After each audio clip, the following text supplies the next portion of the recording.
If you've ever bought a package of Dr. Edgar German vanilla sauce or vanilla pudding, you know how delicious and comforting these German classics are. But did you know that you can make these from scratch in your own kitchen with 5 ingredients that you probably already have in your kitchen in no more than 10 minutes? In this video, I'm going to show you exactly how you can make them with those simple ingredients, no preservatives, no artificial colors or flavors, just wholesome goodness. And it's so simple, you'll be surprised how easy it is to make these desserts. I bet you'll never want to buy anything from a box once you realize how easy and delicious it is to make them in your own kitchen. For this recipe, we need cornstarch, vanilla extract, regular cane sugar, granulated cane sugar. I always like to use whole milk and eggs. And then I like a wire whisk and measuring spoons, a silicone spatula, and a measuring cup for later. The first thing we need to do is heat up the milk, and I always like to do that over low to medium heat. You want to heat the milk slowly and gently, and this is my raw milk that I get, and the cream has been separating on top. That's why I have these blobs. But we do need to keep some back because we need to add the egg to it. And I always like to get the highest quality egg I can. This is pasture raised, and I love the fact that the egg yolk is so dark orange almost, and it gives the vanilla sauce a beautiful yellow color. Then we're adding the sugar. You can always adjust the sweetness a little bit. I am starting with a couple to 3 tablespoons, but again, this is completely up to you, and this is why this recipe is so customizable.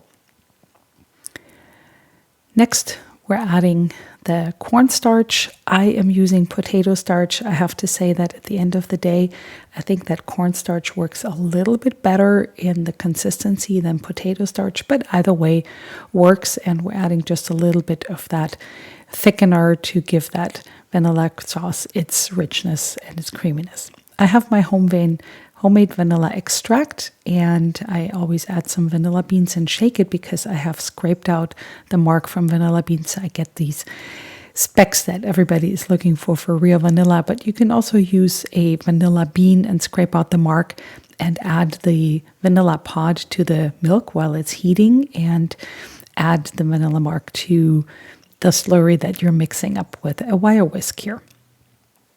The milk is now just about to boil, and I have turned the heat to low. I'm whisking the slurry again because the cornstarch likes to pool at the bottom, and then I'm not getting everything. And while I'm constantly stirring, I'm slowly adding that slurry to the hot milk. And then we need to keep stirring. Again, you want to do this over low heat. I'm actually turning it just a little bit lower until the sauce has thickened, and you want to do that for a little bit so it doesn't taste starchy at all.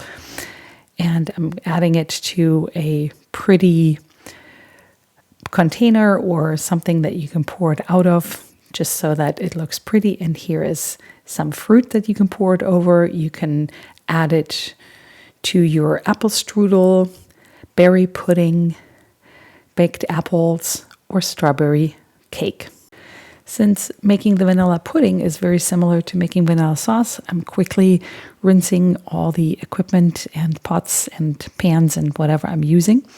And basically, this is the beauty of this recipe. It is very similar, but it has 2 key differences, which I'm going to show you just in a moment. So again, we're heating the milk. We're keeping some back.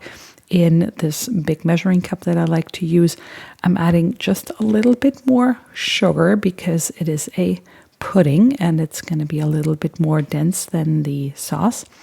And I'm using 2 egg yolks, but again, I love using those pasture-raised eggs with their deep color yolk. And then if you look at the ingredients in a box, you'll see that they add coloring to the vanilla pudding and sometimes even to the sauce, depending on where you buy it. And I don't like those at all.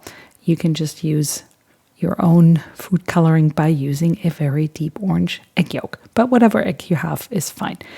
And again, the potato starch, we already talked about that. I would recommend using cornstarch instead of potato starch, but potato starch works just as well, as you can see in my recipe here. And we're adding just a little bit more than for the sauce because ultimately, again, the pudding is a little bit thicker. And the same here with the vanilla extract. You can also use vanilla bean paste or whatever you have. Germans like to use vanilla sugar. All those work really well.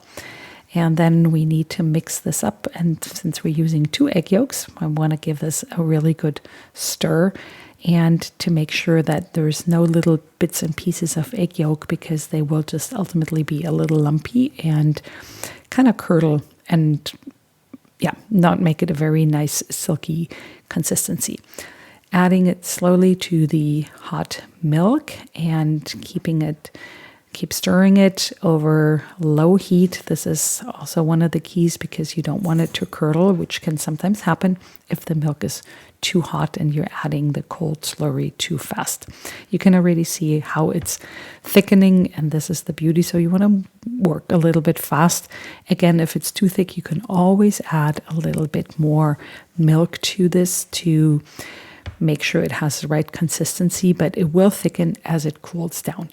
I love to add it right to some individual serving bowls. In Germany, they often put the vanilla pudding in a big bowl and then spoon it out to serve it.